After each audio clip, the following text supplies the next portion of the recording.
और वहीं राजस्थान में विधानसभा चुनाव होने वाले हैं। राज्य में मुख्य रूप से भाजपा और कांग्रेस दो बड़ी पार्टियां हैं, जिसमें से कांग्रेस की अशोक गहलोत सरकार सत्ता में है।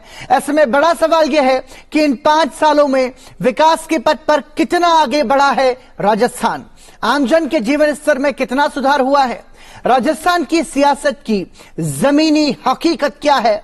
डीडी न्यूज की विशेष ग्राउंड रिपोर्ट के जरिए आपको बताएंगे राजस्थान का जमीनी सच।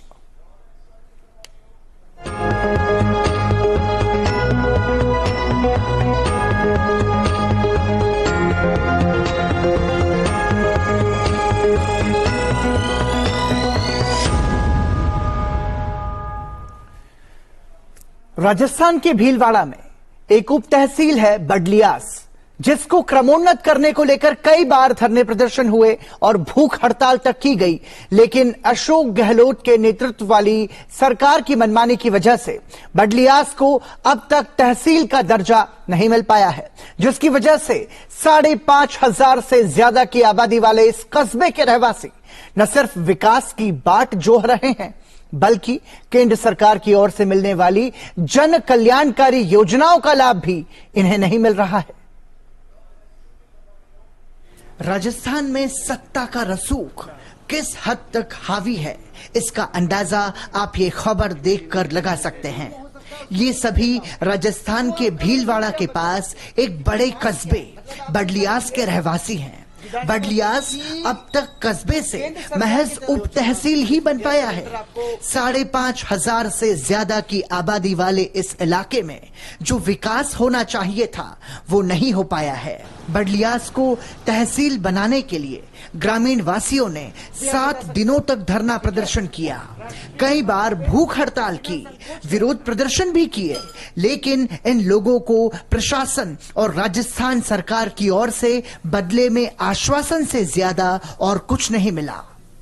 कांग्रेस सरकार पिछले 4.5 साल में राजस्थान में है, तो गहलोत साहब और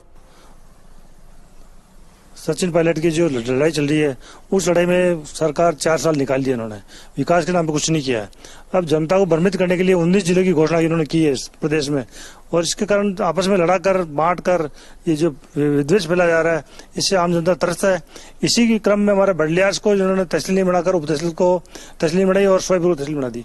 हमारी तहसील 2013 से यहाँ बनी हुई है और आज तक यहाँ चल रही है, 2 करोड़ की बिल्डिंग बनी हुई है, परंतु सरकार की हमारी भावना को ध्यान नहीं रखते हुए सोयपुर को इसलिए बनाया कि वहाँ के जो दो हमारे नेता जन नेता है, कांग्रेस के बीजेपी कांग्रेस नेता है, उन्होंने इस बडलियास को नहीं बनाया, सोयपुर को बना दिया। पेपर में न्यूज आई थी कि बडलियास को तहसील बना रहे हैं। उसके बाद सर कुछ राजनीतिक कारणों के चलते इसको बिल्कुल ही सिग्नेचर तक आने की कगार पे था सर। वो सब जहाँ से हटके फिर बडलियास को न बना के सोयपुर को बनाई, जो जनसंख्या की दृष्टि से भी कहीं तक हमारी बराबर नहीं है, भौगोलिक दृष्टि से नहीं है, क्षेत्रफल की दृष्टि से नहीं है, कहीं से सर बराबरी नहीं है। वहाँ चौकी है, यहाँ थाना है, फिर भी सर हमारे साथ कुटराघात करके हमें हर तरीके से नीचे दिखाया गया है। और यहाँ सर कई वर्षों से पीएससी बनी हुई है, वो सीएससी की मांग हर इंसान करता है, नहीं बनी है। रोड आप इसी रास्ते से आए होंगे, आपने खुद ने देखा होगा कि रोड कैसा बना हुआ है। किसी तरीके की कोई भी पंचायत समिति स्तर पे हमें निपटा रखा है, हमें हमारे सरपंचों की नहीं चलती है, मैं खुद वार्ड पंच हूँ, हमारी नहीं चलती है। दरअसल बडलियास को क्रमोन्नत करने के लिए जो आवश्यक मापदंड होने चाहिए थे वो सभी बडलियास में हैं, लेकिन राजस्थान सरकार के राजनीतिक दबाव और हस्तक्षेप की वजह से बडलियास के स्थान पर गांव सवाईपुर को तहसील का दर्जा दिया गया। इस वजह से लोगों को बहुत सी परेशानियों का सामना करना पड़ रहा है, यहाँ तक कि केंद्र सरकार की ओर से मिलने वाली जन कल्याणकारी योजनाओं के लाभ से भी ये लोग वंचित हैं। कितना और किस तरीके का लाभ आपको मिल पा रहा है? हमारे यहाँ राजस्थान के अंदर कोई ऐसा लाभ नहीं मिल रहा है जिससे आम आदमी और आम पब्लिक संतुष्ट हो सके। ऐसी कोई राजस्थान में है नहीं, सब अपन अपन के हिसाब से काम करते हैं। जैसे हमारी तहसील को उप तहसील को तहसील क्रमोन्नत करने के लिए हमने 23 दिन का धरना दिए। हमारे गांव ग्राम पंचायत के लोगों ने भूखे रहे, प्यासे रहे, बैठे रहे। किसी भी नेता ने आके नहीं कहा जो कि भाई हम इसको इस तहसील को हम क्रमोन्नत करेंगे, कुछ भी किसी पार्टी के आके नहीं कहा। जो आए जिनकी सत्ता नहीं थी वो लोग आए तो वो क्या करे, जिनकी सत्ता है वो लोग तो आए नहीं। कम से कम 15 महीने हो गए, 40 लेबर तो ऐसे है जिनके उनके खाते में पैसे नहीं है। क्या कारण, मतलब किस वजह से नहीं आ रहा सर?